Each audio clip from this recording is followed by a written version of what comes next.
what do they want? You don't know what you want to be. You don't know what you want to do. Never gonna matter much of anything. So what's the difference if you win or lose? Well, that's something.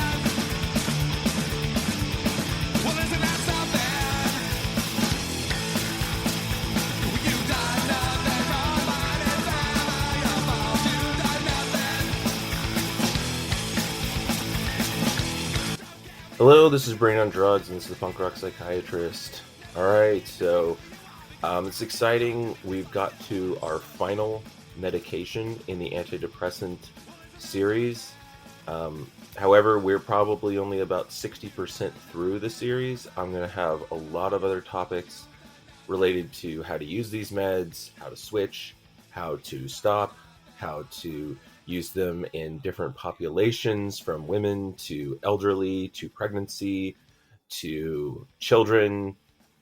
We're going to talk about complementary stuff like St. John's wort and rhodiola rosea. We're going to talk about ECT, TMS. So there's a lot left in our depression series. However, this is the last drug. And I'm going to talk about some drugs that haven't been approved yet. I'm not sure if they will be, but this is our latest one. It's a 5-HT1A partial agonist, and it is known as Gepirone ER. Brand name is Exxua. I'm not exactly sure how to pronounce that name. Exxua, EXXUA. There's two X's. These drug companies, if you notice, they like to throw a lot of weird letters in. This is a technique that they use to catch people's eye. So you'll see a lot of Q's, V's, X's, Z's. The least used letters, they like to use them a lot because they stand out.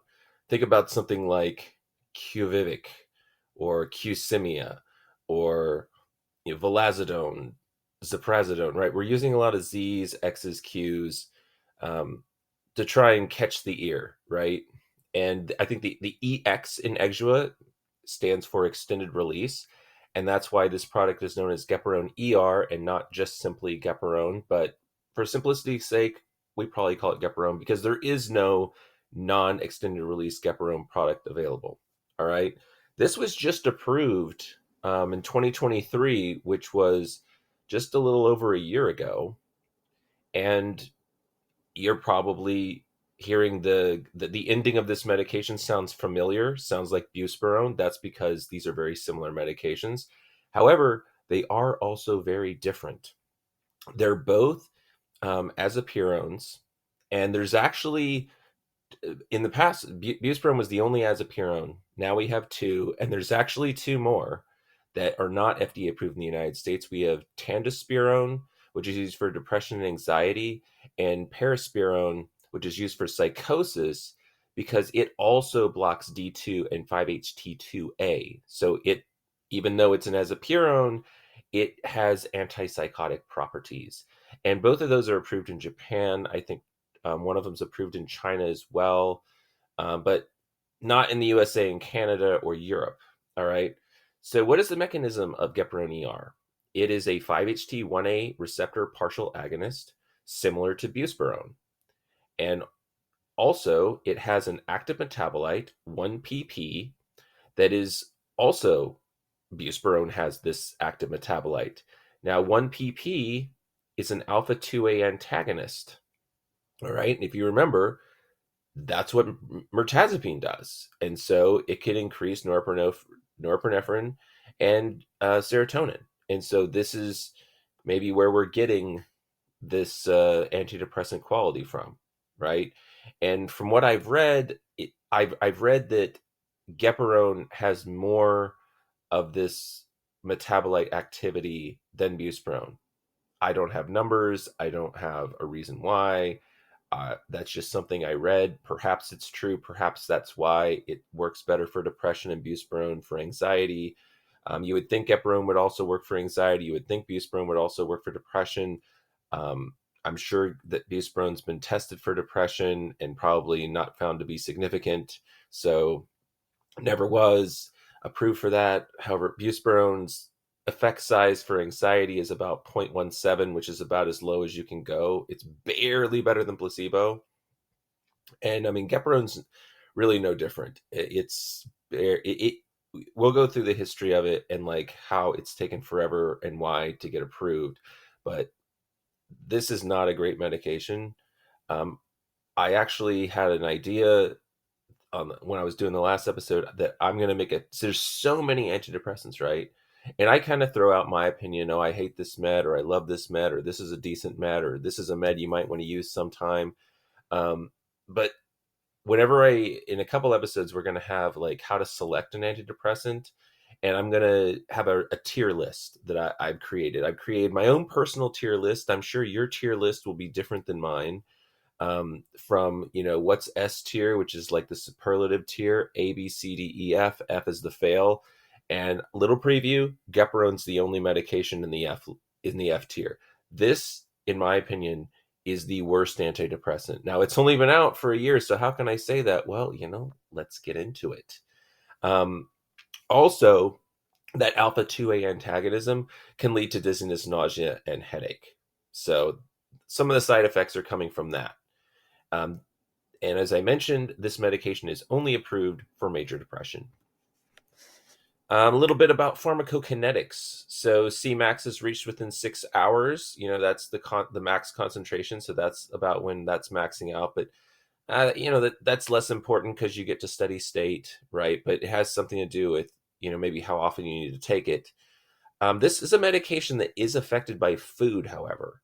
So on a low-fat meal, around 200 kilocalories, the levels are 27% higher. With a medium fat meal, now that's 27% higher than if you had not had food at all, right? With a medium fat meal, about 500 kilocalories, you're going to have 55% more higher Cmax, right? And with a high fat meal, about 850 kilocalories, it's going to be 62% higher. And so, actually, we have an instruction for this medication to be taken with food because it increases its absorption. That is a difference from buspirone, all right? One of many differences that make this medication not as good. Not as good as a medication that is not that good to begin with, all right? So, Gepirone, have to take it with food. I don't like meds that you have to take with food. The antipsychotics, I do like lorazepam. That's just because I really like the med, but it is kind of messy that you have to like instruct the patient and trust the patient's taking it with food. With antidepressants, we have so many great options. Why choose one that you have to take with food? I don't know. Antipsychotics, we really don't have that many great options. So many of them have so many adverse effects that, there's only a few that really have the least adverse effects, and those tend to be the ones you have to take with food. Not so with the antidepressants. So, why deal with that situation? All right, its bioavailability is pretty low, 14 to 17%. It's got moderate protein binding of 72%, and it is extensively metabolized by CYP3A4, similar to buspirone. Now, as you'll remember, I mentioned one antidepressant that's affected by 3A4, and that is vilazodone. Um, this is a problem because there's so many 3A4 inhibitors, which will increase the levels too high, and you'll see that that is an issue with Gepirone. Its half-life is around 5 hours, a little bit longer than Buspirone is about 2 to 3 hours. And this is something I don't necessarily understand. It's only a little bit different. Buspirone typically needs to be taken 2 to 3 times a day, but Gepirone's instructions are just once a day. Is once enough? I don't know, but I don't care because I'm never going to prescribe it in the first place. Adverse effects: nausea 35%. That's pretty high. Dizziness 49% of people report dizziness. That's a crappy side effect that half of people get. Fatigue and this is it. And remember, buspirone, it's much lower. All right. So fatigue 15%, headache 31%, insomnia 14%. All of these adverse effects much higher than buspirone. Buspirone is one of the most well tolerated psychiatric medications. Patients rarely get adverse effects. That's one reason that makes it a decent medication. Now remember, it's mostly placebo. You're the placebo. If you give a good placebo, buspirone may be very helpful. And because it's well tolerated, that can be a great thing. Not so with Gepirone. Not as well tolerated. Has to be taken with food. The reasons not to use Gepirone are just piling up on us, all right? What are some other adverse effects? Well, there's the warning to induce mania. However, this is likely 0 to minimal. This is, 5-HT1, a partial agonist. It's really doing minimal here, but we do have that alpha antagonism. So that's why I say 0 to minimal. There maybe is a risk here, but it's probably smaller than a lot of the other antidepressants that are serotonin reuptake inhibitors. Um, there, it does contain the generic antidepressant black box warning for suicide risk in adolescents and young adults up to 25. This warning is not on buspirone. Um, and I went on Gepirone's company's website and to read about it because they're not really promoting it that much. I couldn't find a single ad. I like to use ads as my drawings for episodes. And oh, by the way, I didn't mention last episode with the NMDA receptor antagonist. I really liked that. I'm getting sucked into the K hole. I made the K hole like a black hole that I'm getting sucked into and put a K on there. So a little bit of, if you didn't get it, I gave you some time to get it. That's what I'm being sucked into the K hole. K hole is what happens when you take a lot of ketamine. Not a good thing. This one, I just basically did my mohawk with a 5-HT1 A popping out because I couldn't find any ads. That you would think this is a new med. They finally got this approved. They want to promote it. They're not promoting it. There's like nothing on it. This is a garbage medication they should have given up on years ago. But I guess they had so much invested in it. Maybe they'll make some money. Maybe there's some suckers out there that are going to prescribe this. But I'm fighting against that. Don't be a sucker. Don't prescribe Gepirone. All right. However, this generic warning, it's the generic antidepressant warning, doesn't apply to buspirone, but because Gepirone's approved for depression, it does apply. Does it increase suicide risk? I don't know. I'm never going to prescribe it to find out. Does buspirone? Maybe buspirone does too. It affects serotonin and neurochemicals. However, it doesn't have the warning. But you remember, in my opinion, I think this black box warning should be gone because it's hurting things. If you want to find out more about that, listen to my episode on suicidality and antidepressants. All right, pregnancy category, it seemed like they hadn't even come up with one yet. So definitely don't use it in pregnancy. Don't use new meds in pregnancy. Use tried and true meds that have been around for decades. Those are the ones we want to use for pregnancy. Unless, nothing else will work. But once again, we have so many antidepressants. You have plenty of old meds to choose from. Drug interactions. All right, this is a biggie. This is a biggie. All right, so we had the food. Eating with food was bad, and then we had the adverse effects are pretty huge, and then now we've got drug interactions, which are actually massive. This medication has the most severe drug interaction warnings of any antidepressant that we have talked about other than probably the MAOIs, right? The MAOIs, you can't combine those with a lot of stuff that affects serotonin or other neurochemicals because you can cause those to go too high, get really high blood pressure, get serotonin syndrome. So MAOIs, they have a lot of drug interactions. We have to be really, really careful with those.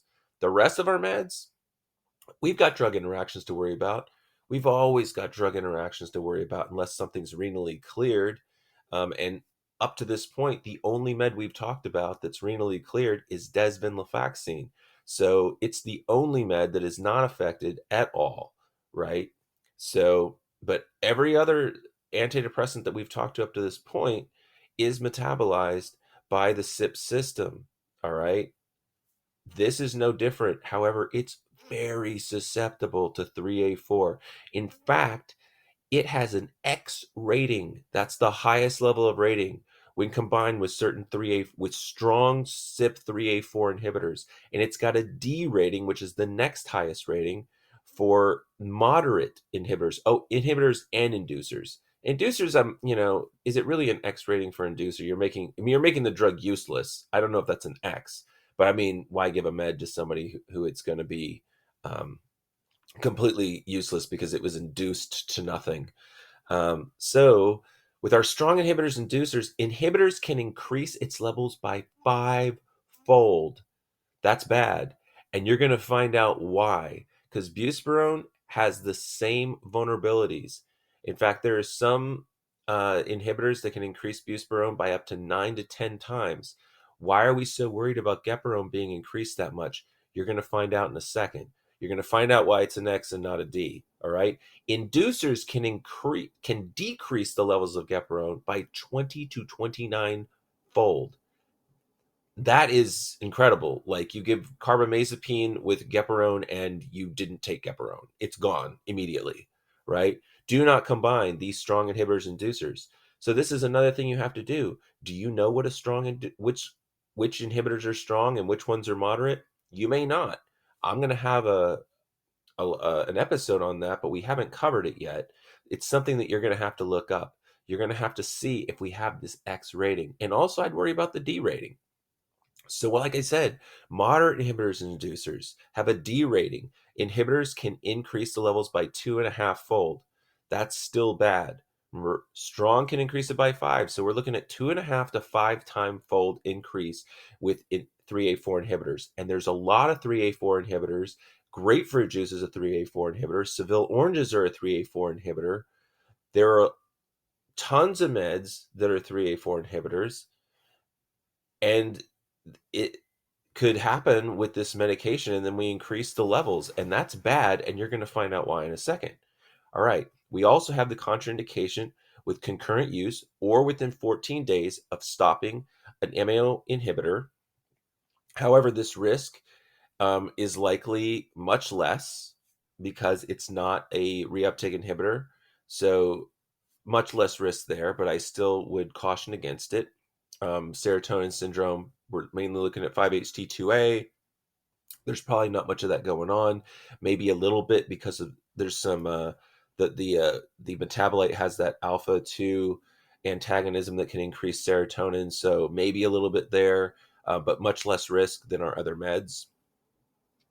Also, drug interaction, possible decreased antihypertensive effects when combined with clonidine.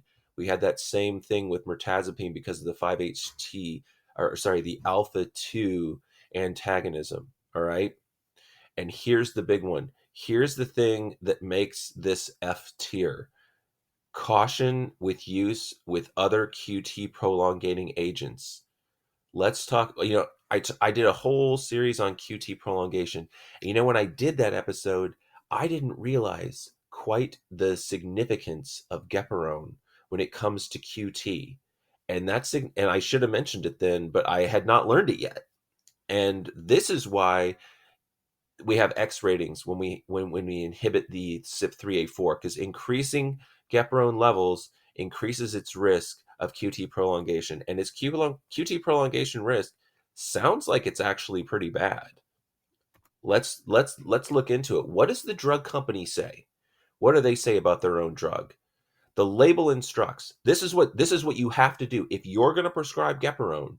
You need to know this, and don't do it because of these things, right?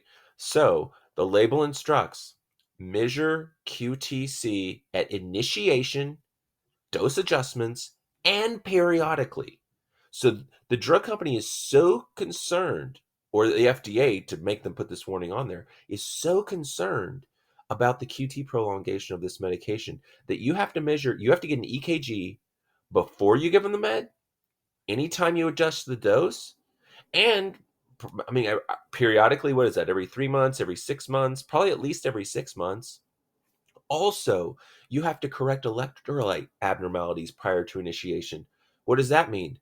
It means I have to check for electrolyte abnormalities, right? Because we've got things like potassium and magnesium and things like that can affect heart rate. And so we need to make sure that, it says correct them. Dude, if you've got electrolyte abnormalities, I'm not going to just correct them and give you Gepirone. Like Gepirone is this life-saving treatment that you must have.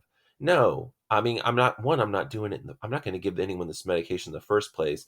And if I were thinking about it and I got the electrolytes and they were off and I corrected them, then I have to continue correcting them and I have to follow this. And To give them their Gepirone, I mean, no, that's terrible, right? So you have to get an EKG and you have to get a blood test in order to order this medication.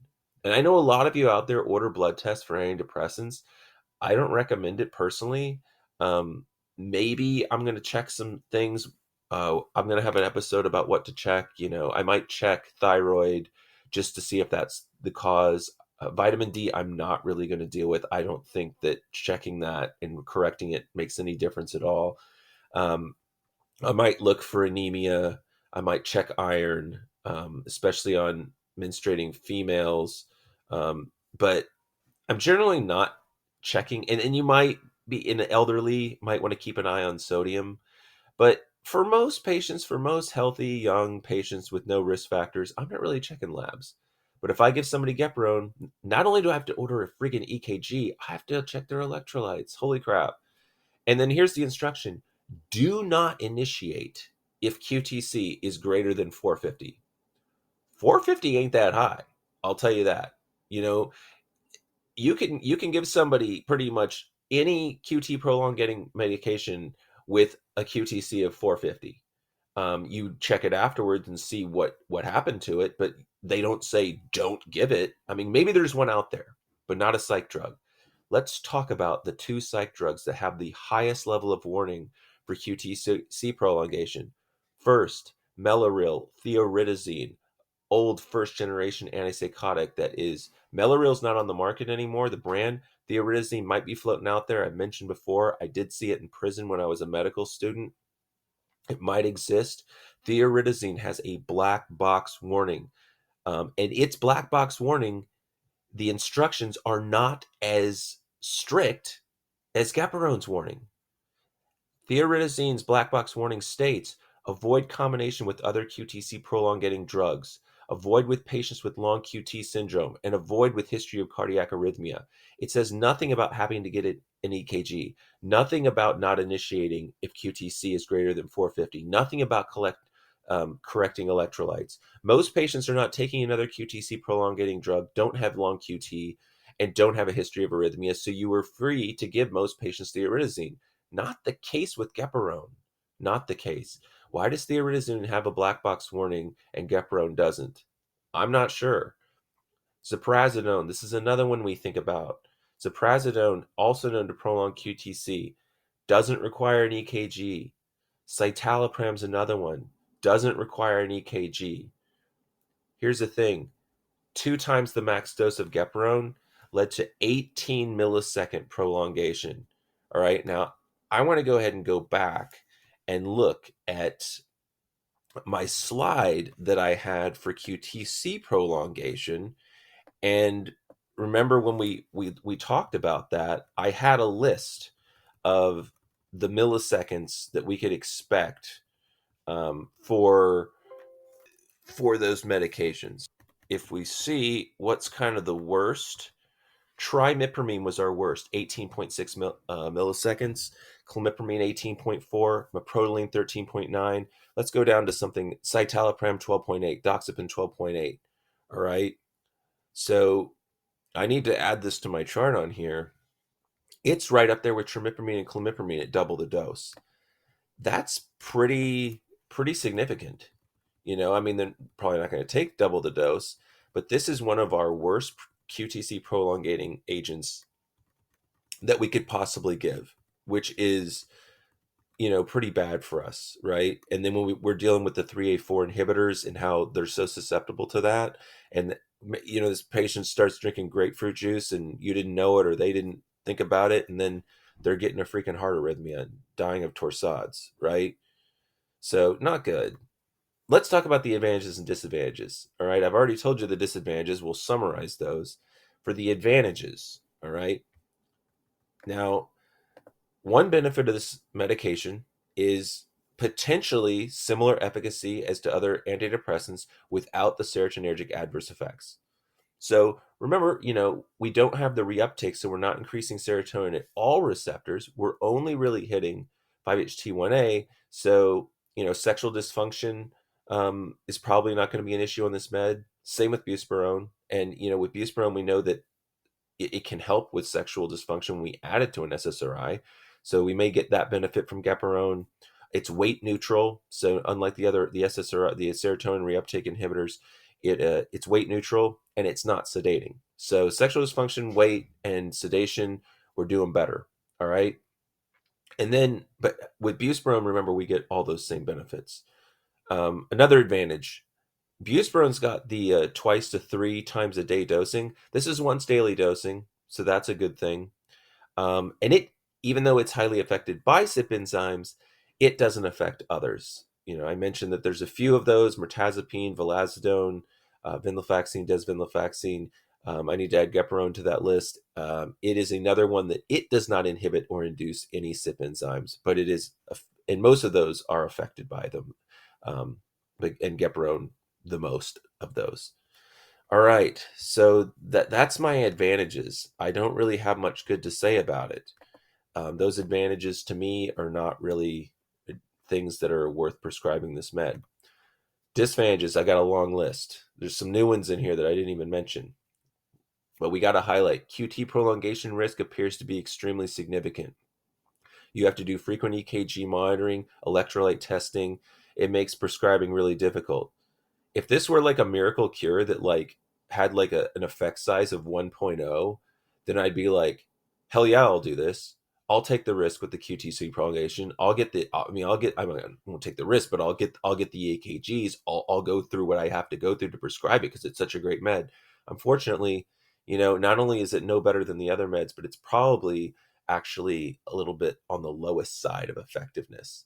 The only thing good about this med really is that it has less side effects, or has different side effects than the other antidepressants. But it's on the low end of effectiveness. Why am I going to go through all this trouble with QTC to prescribe this med?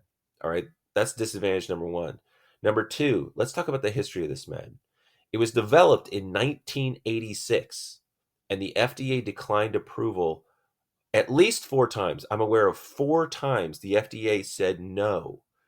Why did they say no so many times? Oh, I wonder. Well, it was due to lack of efficacy, prior to the company finally getting two positive trials after 30 years of trying to get it approved, leading the way for FDA approval. All right. It took them 30 years to get two positive trials. The FDA said, no, no, no, no. This does not work. I mean, if it didn't work that many times, how is it all of a sudden working? It's the same dang drug, right?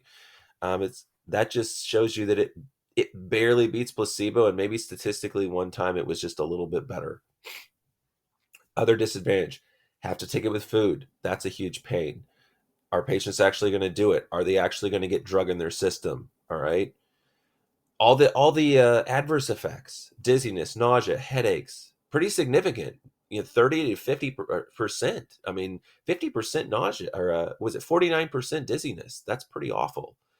Next, it's extremely vulnerable to 3A4 inhibition and induction. I mean, it's got D and X ratings. I don't know of any other medication we've talked to that has X ratings due to CYP enzymes. We've got MAOIs due to the serotonin issues, but that's not a CYP issue. That's because you have two meds that increase serotonin in different ways and you increase it too much. It's not a CYP issue. This is a CYP issue that we have an X ratings for. That's not that common. Especially, we think of our psych meds, our antidepressants, as relatively safe. I mean, the MAOIs you have to be really careful with, but they can be worth it. The tricyclics you have to be very careful with, but they can be worth it. And then you've got Gepirone, which you have to be really careful with, and it's probably not worth it. All right, probably not worth the juice ain't worth the squeeze. All right. What else? We got a really short half life. This 5-hour half life. Most of our drugs are like 24. I'm not buying the daily dosing on this. I'm sorry. I don't buy the daily dosing. Maybe it's there. I'll give it to them. I'll say, you know what, it's there. I don't care because I'm not prescribing the med, but still, I'm not buying this. All right. There's a high cost relative to buspirone. All right. However, This drug took so long to be approved, it's actually eligible to be a generic this year, 2025. Remember how I said that it's like 20 years after they apply, um, that's whenever your patent expires? Well, it took them 18 years after they first applied for this medication to be approved before it actually was approved. So they only got 2 extra years. So this year it'll be generic. So the being high cost relative to buspirone will not be a problem, but I don't know if any generics are actually going to make this medication because it's so crappy. All right. And then, like I said, I went on the manufacturer's website. They don't appear to be putting any effort into marketing. Like, I had to dig through their own website to find what they said were the selling points for this medication. And when I mentioned the suicidality, their website said that it doesn't increase suicide risk. And I wonder how can they even say that when it's like required to carry the black box warning. So it's got the black box warning, but they're like it doesn't. Well, maybe they're like, in all of our studies, we never saw that. And I'll buy that. I'll buy that. I'm not a big fan of that black box warning to begin with, like I said. But I mean, they're not trying to sell it. I couldn't find any commercials, any ads. I couldn't find an emblem. Sometimes I like to do my pictures for the episode based on the drug company's um like the decal of like how they like Exxua, like how they write it, and like the swirls and the little guys, and I become the little guy on there and to give a little mohawk to him and stuff. I couldn't find, it's just like Exxua in like maroon thick letters, and that's it. There's no fanciness. There's no ad. I don't know why they pushed so long and so hard to get this approved, because they got themselves 2 years before it goes to generic, and no one's going to pay for their product anyway. This thing is going to go into the relic trash can of medications more so than any med that I know of. And yet, here's my last point: the worst antidepressant. If you want what Gepirone does without all the BS, give them buspirone. The only difference between Gepirone and buspirone is you have to dose buspirone more frequently. That can actually help with placebo. Taking something more frequently often makes the placebo effect more enhanced. I mean, it's inconvenient, I'll give it that, but there's some patients that they actually want to take meds more frequently because they're like, oh, I'll calm down. I need to take something, and they can take something more frequently. And because the med doesn't really do anything, if they miss a dose or only take it once a day or something, um, I really don't think it's going to be a huge loss on the buspirone there. But like I said, we've got the same active metabolite, even though they're saying it's maybe a little bit more active for Gepirone. Um, they have the same mechanism of action. Really, the only difference is that, and that's, we're talking from an efficacy standpoint. But from a disadvantage standpoint, buspirone has no QT issues. It has no necessity to take with food. It did not require 30 years to get approved. It does not have X ratings, even though it's susceptible to 3A4 as well. The reason why is because you can take super therapeutic doses of buspirone. Like, I think the max dose is like 60 or 90. You can take 90 to 120. We're not affecting QT. And so if our levels go too high with buspirone, it's not an X rating, right?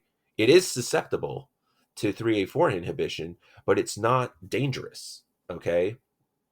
And so we don't have all of these downsides that we do with Gepirone. The only downside we have is that yes, it is vulnerable to 3A4, and yes, it has a short half life, and you have to take it multiple times a day. Those are the only things they have in common, right? And the upside of Gepirone, like I said, is just that you don't have to take it multiple times a day, which I question in the first place. I'll let them say that's the case, but the fact that you're saying a 5 hour half life, I don't know how you get away with a 5 hour half life once a day. I think it's because the med doesn't really work, and it's like basically all placebo. It's a placebo that gives you a heart attack. All right, that's what it is. It's a placebo that stops your heart.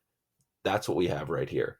And why do I give it F tier? Like, if it is not clear as day, this I only put Gepirone in the F tier. There are no other meds in the F tier. I find some value, some value to everything else, but not Gepirone ER. Gepirone ER, sorry, you're a piece of garbage, and I don't care if people know about it. So, yes, I'm opinionated, and that's why you come to this podcast, because you want my opinion. I'm an opinionated guy, and that you come here to get my opinions. I try to back it up with science, with with data, with facts. And of course, I'm going to be somewhat biased based on my own personal experience. I have a bias against brand name products. I think that our medical system costs way too much. I think that the drug companies enrich themselves way too much. And so perhaps I maybe am biased against a branded product that might be worth using from time to time. But at the same time, like, I've given people lumateperone and that just came out. I gave lorazepam when it was under patent. If I see a med that I think is substantially better than everything else out there and it costs a lot more money, I'll do it. Auvelity, I would consider giving it. Do I think it's in most cases worth the extra price? Probably not, but maybe for some patients I'd consider it. Um, but yeah, of course, yes, I've got some bias against spending too much in our healthcare system. I have a bias against drug companies and the medical system lying, and I have my ears up for the lies, and maybe I insert some lies in my own mind where they're actually telling the truth, because I just don't trust them. I don't trust these corporations that their only benefit is making profit. And you think, well, they're not going to make a product that makes somebody sick, because then they'll get sued and stuff. They don't care. It's about how much are you going to get sued. It's about how much is it going to cost you versus how much are you going to make. If you think you're going to make billions of dollars and pay hundreds of millions of dollars in lawsuits, you're going to get that product approved, because the billions of dollars is worth more than the cost of hundreds of millions of dollars. They spend hundreds of millions of dollars marketing these medications to patients, to get them to come in. And in the military, in my experience, we just don't fall for this stuff. Like, because we're paid no matter what. Like, if you don't like me in the military, if you don't like me as your provider and you want a new person, I still get the same paycheck. And so I don't have this need to please patients at all cost, right? To get them to come back so that I can get their money and their services, right? That's something in the outside world. If a patient comes and say, hey, I kind of like this, but you're thinking, I don't know about this, you're more likely to give it to them because you want that patient happy, you want them to come back, and you need their services. Okay. And the fact that these drug companies like basically brainwash these patients into thinking that they're going to benefit from this medication, or they make another medication sound like it's garbage, and they say all these bad things about it and say, oh no, you got to take ours because it doesn't cause this, that, and the other. you know the second generation's antipsychotics, they're like, oh, these don't cause EPS. Well, yeah, they do. And it takes often decades to see like tardive dyskinesia, and we're seeing it now. The risk is lower, yes, but they touted it as if there was no risk, right? They touted fluoxetine as there was no sexual side effect risk. BS, 1.8%. It's 70 something percent, right? So I I hate this stuff. And that's, and these are my opinions. And if you're like me and you think that, these companies are trying to get away with stuff, and you want to know what the straight information is, I'm trying to bring it to you. And I think it's just so poignant that Gepirone, they don't even market it. Like, they're not even trying to convince you to prescribe this. They're not even trying to sell it. I think they just like gave up on this product, but it came out. You'll hear about it. Maybe there will be a drug rep. I don't talk to drug reps. I don't deal with drug reps. I don't want to ever talk to a drug rep. I don't trust anything they say. I think that they're completely full of garbage, and we don't need them. We can learn about these medications without somebody who has something to gain from telling you about it. And the thing is, you can say you're not going to be biased and you're just going to take the free products and the lunches and stuff. But I mean, it's just not the case. Like, they're going to give you information you probably weren't going to get on your own because you're really busy. That's going to stick in your mind. You're going to think, oh, well, that does this and the other products don't. And that might be a good thing. Well, does it? you got to read the studies, you got to go through it. And hopefully listening to these podcasts is a shortcut for you so that you don't have to dig through all this stuff. I put hundreds and hundreds, probably up to this point, thousands of hours into um, this material that I'm presenting to you. And so hopefully I'm saving you some time, right? And that's why, Gepirone is a no thank you. And, I'm excited. We've gotten to the end of our FDA approved drugs. Next episode, I'm going to talk about how to dose them. What drugs can we go above the max dose and when? We're going to talk about hepatic and renal dosing. That's going to be our next episode. And then the episode after that, we're going to go through investigational medications. So one's mechanisms of action that we're looking at that you may see on the horizon, medications that may be coming out in the future that the FDA may be approving. And once those come out, I'll do an episode on them if they do get approved. So I want to thank you so much for tuning in today. I hope you've enjoyed learning about how awful Gepirone ER is. And please tell whoever you think might like this. I would love for students to get their hands on this material, to use it to study, especially psych residents. I think, that would be a great tool for you guys. So thank you for tuning in. Please rate if you can, and I will see you next time.